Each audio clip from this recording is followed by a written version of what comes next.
Guys, welcome back to my channel Ashun and record में आपका स्वागत है। अब मैं मुस्लिम राष्ट्रवाद के प्रति सर सैयद अहमद के बारे में मैंने बता दिया था। ये सेकंड पार्ट है। इकबाल के बारे में मैं बता रही हूँ।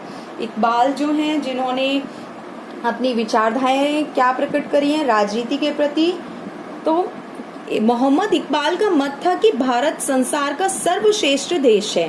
वह कहते थे कि ये जो भारत है वो संसार का सबसे सर्वश्रेष्ठ देश है, जिसका कण कण देवता के समान पवित्र है, कि जिसके पूरे जो भी कण कण है वो सारा देवताओं के समान है। सेकंड पॉइंट वो बोलते हैं कि उन्होंने लोगों में व्याप्त वरीयता, पृथकत्व और वैमनस्य के बदले हृदय की सच्ची एकता पर जोर दिया है।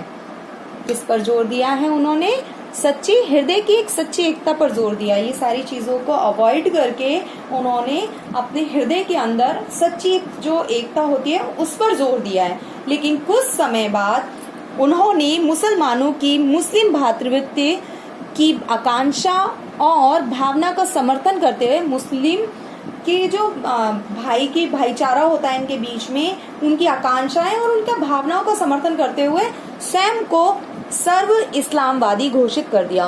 पहले उन्होंने दो विचार बहुत अच्छे दिए, उसके बाद उनके मन में कहीं से मुस्लिम की एक भाई मुसलमानों के प्रति कि हम आकांक्षाएं, उनकी भावनाएं हैं, तो अपने आप को उन्होंने सर्व पूरी तरीके से इस्लामवादी घोषित कर दिया। थर्ड पॉइंट है कि राष्ट्रवाद की प्रादेशिक और जातीय धारणा के बदले इस्लामी पुनरुत्थान का संदेश दिया गया।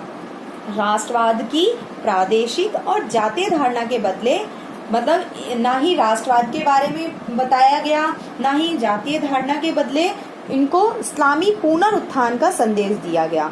उन्होंने लिखा कि यह इकबाल के विचार हैं, विचारधारा है कि उन्होंने लिखा कि चीन, अरब तथा भारत हमारे हैं, हम मुसलमान हैं और सारा संसार हमारा है।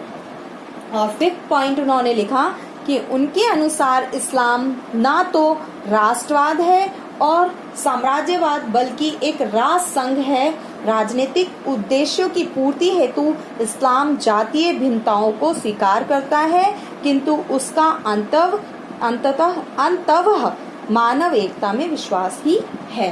तो जो इकबाल थे उन्होंने कहा है कि उनके अनुसार इस्लाम ना तो राष्ट्रवाद है और ना ही साम्राज्यवाद है, बल्कि एक राष्ट्र संघ है। वह खुद में एक इस्लाम धर्म जो है वह एक राष्ट्र संघ है। राजनीतिक उद्देश्यों की पूर्ति हेतु इस्लाम जातीय भिन्नताओं को स्वीकार नहीं करता।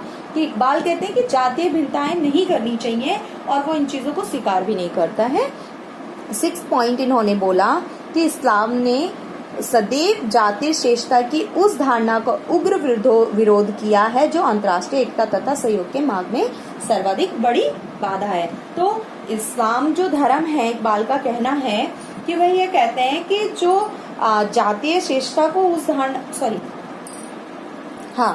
जातीय इस्लाम तथा जातीय बहिष्कार की नीति एक दूसरे के नितांत विपरीत है। इस्लाम ने सदैव जातीय श्रेष्ठता को उस धारणा का उग्र विरोध किया है जो अंतर्राष्ट्रीय लेवल पे एकता और सहयोग के मार्ग पर सर्वाधिक बड़ी बाधा है। तो ये बहुत अच्छी चीज उन्होंने बोली कि कोई भी चीज हो वो अंतर्राष्ट्रीय एकता पर ना वो करे, उसकी उन्होंने बाधा को वो किया है। अब 7 पॉइंट उन्होंने बोला है कि इस्लाम तथा जातीय बहिष्कार की नीति एक दूसरे के नितांत विपरीत है। यह जातीय और इस्लाम है जो वो एक दूसरे के बिल्कुल विपरीत है। यह जातीय आदर्श मनुष्य का सबसे बड़ा शत्रु है। उन्होंने दो आधारों पर राष्ट्रवाद का प्रबल विरोध किया है। पहला, यदि अखिल भारतीय राष्ट्रवाद का आदर्श साक्षात्कृत हो गया तो हिंदुओं की स्थिति में सर्वोच्च होगी और भारत के 8 करोड़ मुसलमानों पर हिंदुओं का आधिपत्य स्थापित हो जाएगा। तो उनका क्या ये था कि उन्हें दो आधार पर राष्ट्रवाद का हमेशा उन्होंने विरोध किया है। पहला कि अगर जब पूरी तरह से हिंदुओं की सर्वोच्च हो जाएगी, हिंदुओं का ही पूरा सब कुछ सर्वोच्च मान लिया जाएगा, तो जो 8 करोड़ मुसलमान हैं उनके जरिए हिंदुओं का आधिपत्य स्थापित हो जाएगा। हिंदू ही राज्य पूरा घोषित कर दिया जाएगा और हिंदू का ही बारे में सारी चीजें वो होंगी। और उनके मत के बारे में सोचा जाएगा। तो सेकंड पॉइंट इसमें बोल रहे हैं, द्वितीय उनका ये है आधार कि वह यह कहते हैं कि उनकी यह धारणा थी कि राष्ट्रवाद का आदर्श विभिन्न मुस्लिम देशों के मध्य पृथक देशभक्ति की भावनाओं को जन्म देगा, जिससे इस्लामी भाईचारे का बंधन कमजोर हो जाएगा। कि जब सभी लोगों में, चाहे वो हिंदू हो चाहे मुस्लिम हो, उनके अंदर सभी लोगों में यह भावना आ जाएगी राष्ट्रभक्ति की, तो सारे ही फिर जो इस्लामी भाईचारा है वो खत्म हो जाएगा। उन्होंने यह स्पष्ट किया कि राष्ट्रवाद का पाश्चात्य आदर्श मुस्लिम समाज हेतु घातक विषय तथा साम्राज्यवादी शक्तियों के द्वारा इस्लाम को कमजोर करने की एक साजिश है। Thank you for watching. I hope आपको मेरी वीडियो पसंद आई होगी। लाइक करें, शेयर करें, ज्यादा से ज्यादा कमेंट